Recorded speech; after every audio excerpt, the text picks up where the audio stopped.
Hello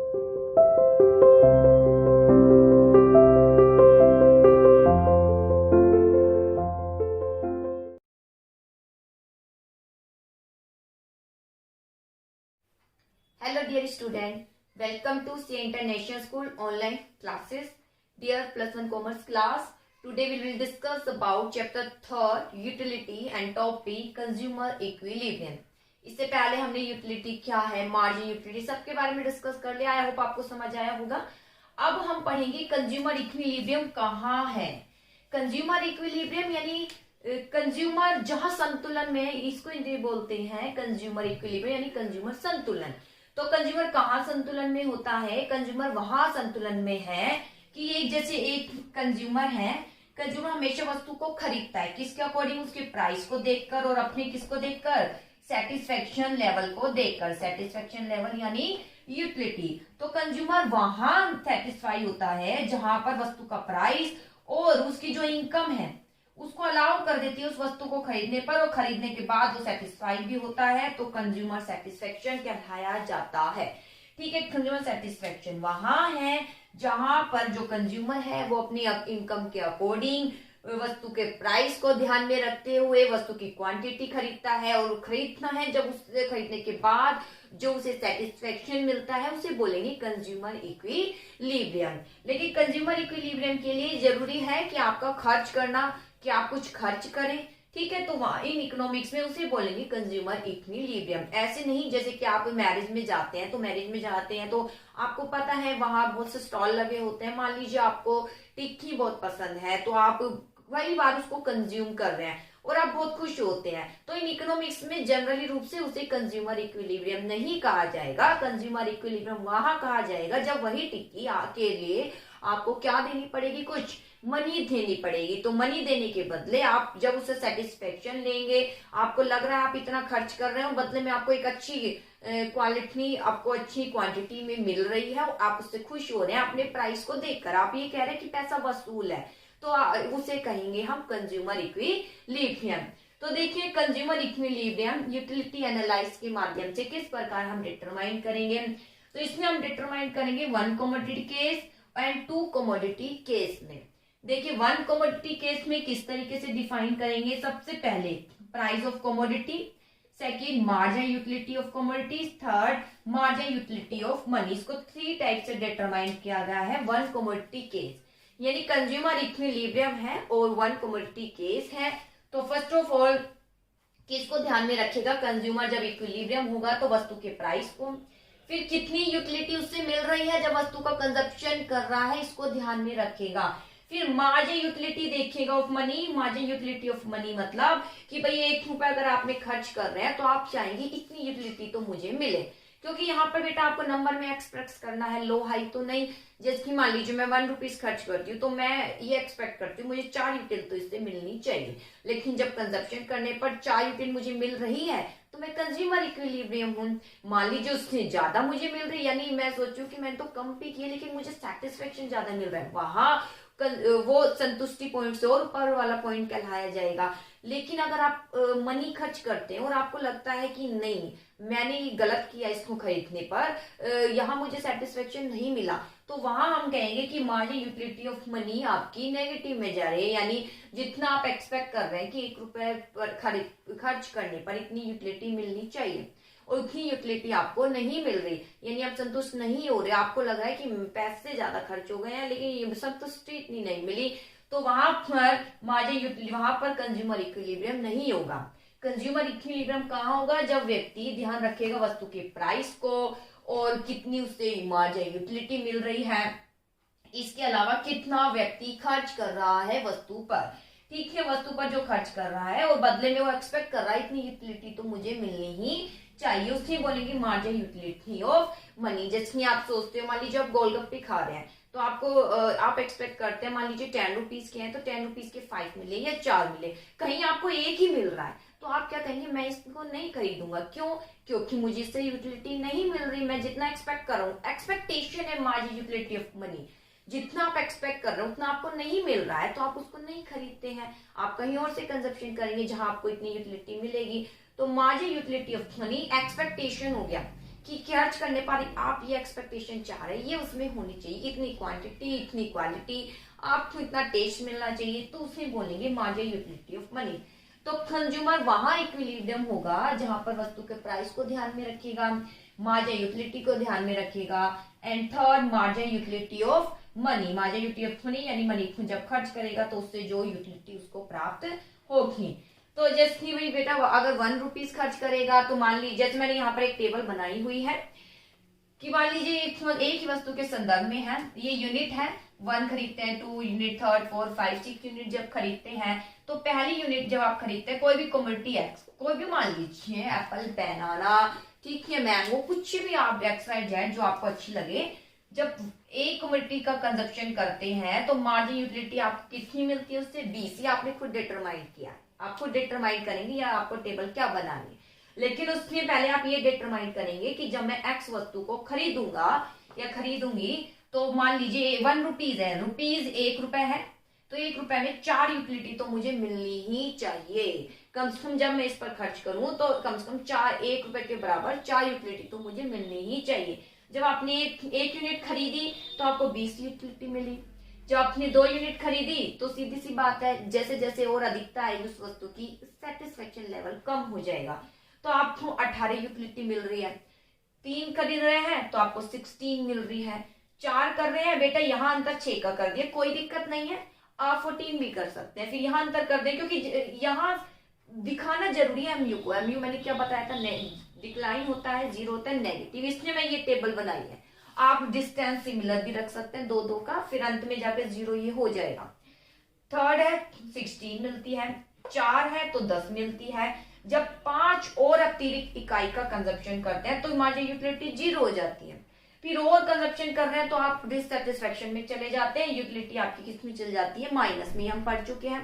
अब हम देखेंगे यहाँ कंज्यूमर कहाँ इक्विलिब्रियम है। इक्विलिब्रियम मतलब कहाँ तक इस वस्तु को खरीदेगा वो कहाँ पर खरीदना वो बंद करना शुरू करेगा, तो कहाँ तक वो खरीदेगा। देखिए ये तो यूनिट थी और ये मार्जिनल यूटिलिटी है कि यूनिट खरीदने पर इतनी यूटिलिटी से मिलनी ही चाहिए।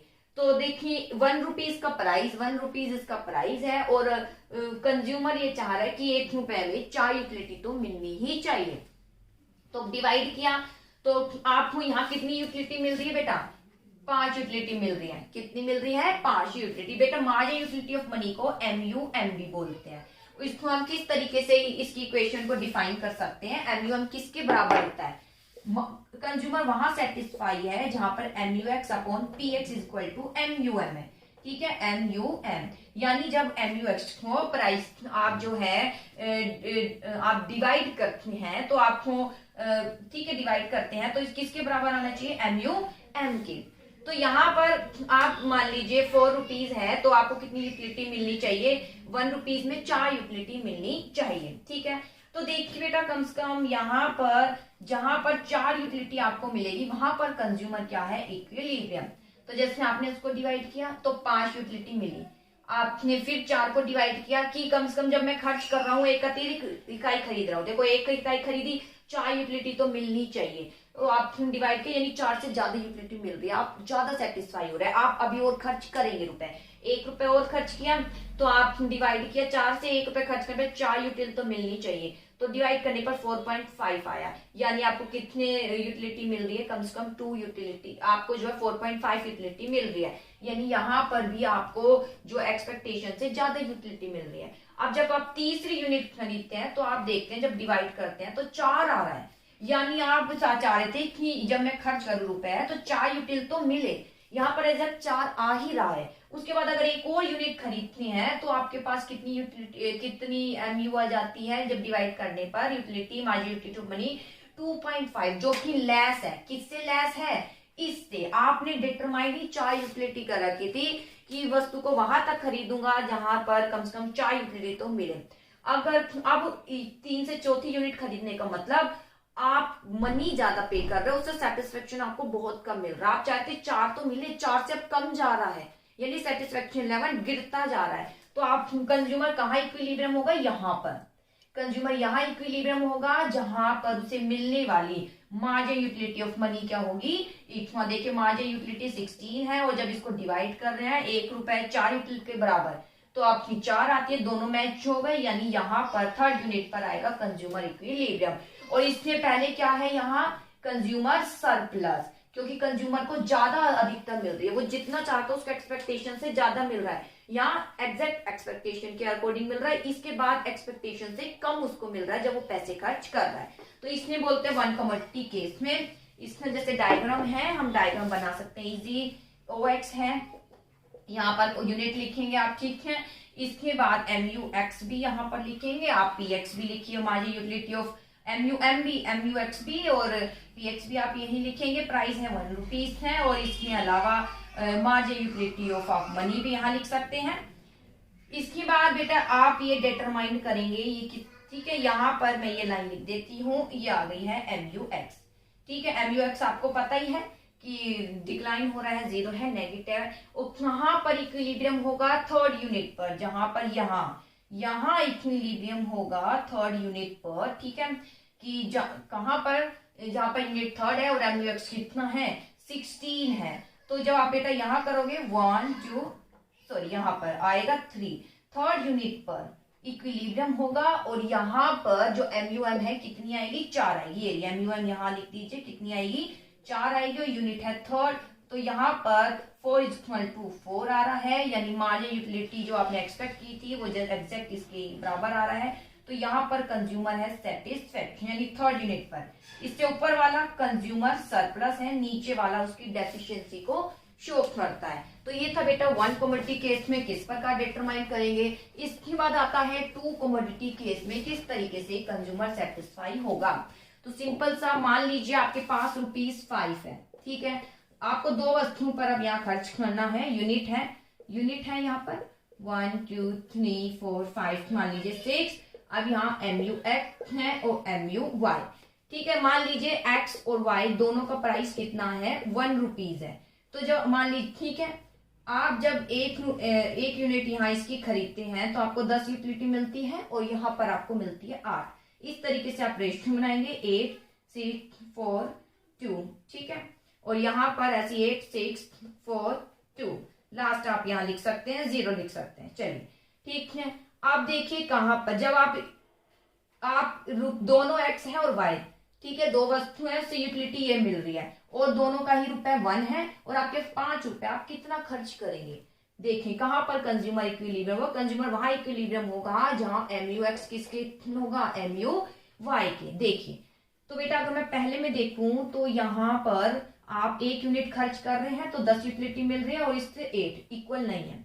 अगर मैं यहाँ देखूं तो बेटा ये इक्वल है और ये दोनों इक्वल है, लेकिन अगर मैं पैसे देखूं तो 2 यूनिट आप इसकी खरीद रहे हैं, ठीक है, 2 यूनिट इसकी खरीद रहे हैं, 2 रुपए इस पर खर्च हो गए, 1 यूनिट इसकी खरीद रहे हैं, 1 रुपए इस पर, अभी भी 3 है आपके पास, तो 5 रुपए, ये कॉम्बिनेशन नहीं बनेगा। फिर यहाँ इक्वल है दोनों, तो अगर मैं यहाँ देखूं तो X पर तो आप 3 रुपए खर्च कर रहे हैं, ठीक है, और अगर मैं Y का देखूं तो कितने रुपए खर्च कर रहे हैं 2, यानी टोटल 5 हो गए। दोनों से मिलने वाली यूटिलिटी कितनी आपके पास 6 = 6 है। तो कंज्यूमर कहाँ इक्विलिब्रियम होगा, यहाँ पर, जब MUX की 3 यूनिट खरीदेगा, MUY की कितनी यूनिट खरीदेगा 2 यूनिट, ठीक है बेटा। इसी तरीके से इसको एक साथ हम शो करेंगे, यहाँ है OXY है, ठीक है, ये है Y। इसके बाद आपको एक साथ ही शो करना है, जैसे देखिए यहाँ 1 2 3 4 5, तो ये X को 1 2 3 4 और ये यहाँ 5, यहीं से 0 1 1 2 3 4 5। जब 1 है तो MUX है, ये MUX की लाइन है, ये Y की, MUX की कर देते हैं, ये MUY की। MUX जब यूनिट 1 है तो कितनी यूटिलिटी खर्च करता है 10, ठीक है, यहाँ पर मान लीजिए 2 4 6 8 10, यहाँ भी 2 4 6 8 10, तो 1 यूनिट पर 10, ये रहा 1 और ये रहा 10, फिर 2 पर 8, ऐसे ही 3 पर 6, 4 पर 4 है, और ऐसे ही 5 पर 2 है, ठीक है। इस तरीके से आप यहाँ शो कर सकते हैं, यहाँ ये 5, ठीक है, ये तो लाइन बन गई MUX की। ऐसी MUY जब 1 पर 8 है, ये रहा 1 और ये रहा यहाँ 8, फिर उसके बाद 6 है, उसके बाद ये बेटा एक दूसरे को काटेंगे, एंड यहाँ है और ये यहाँ है। तो देखिए कंज्यूमर कहाँ इक्विलिब्रियम में, ऑलरेडी यहाँ थर्ड यहाँ आ जाएगा, इसका सेकंड आ जाएगा, देखिए इसका तो थर्ड पॉइंट और इसका सेकंड यहाँ पर, क्योंकि दोनों को कितनी यूटिलिटी मिल रही है यहाँ पर 6 इज इक्वल टू 6। 2 है, यहाँ पर ये 2 है, ये 4 है, 2 है, 4 है और यहाँ 6। ठीक है, जब आप बेटा बनाएंगे तो इजिली डिटरमाइंड हो जाएगा ये 6 इज इक्वल टू 6। तो यहाँ पर MUX किसके इक्वल है, MUY की। ठीक है बेटा, तो इस तरीके से टू कॉम्बिनेटरी केस में आप कर सकते हैं। इससे ज्यादा और डिटेल में आप जानना चाह रहे हैं तो आप क्लासरूम ऐप पर आपकी इसकी वीडियो भी है जो काफी डिटेल में गिवन है। यहाँ मैंने थोड़ा रिवीजन के तौर पर बताया है, फिर भी कुछ समझ नहीं आए तो आप लाइव क्लास में पूछ ही सकते हैं और मैसेज कर सकते हैं।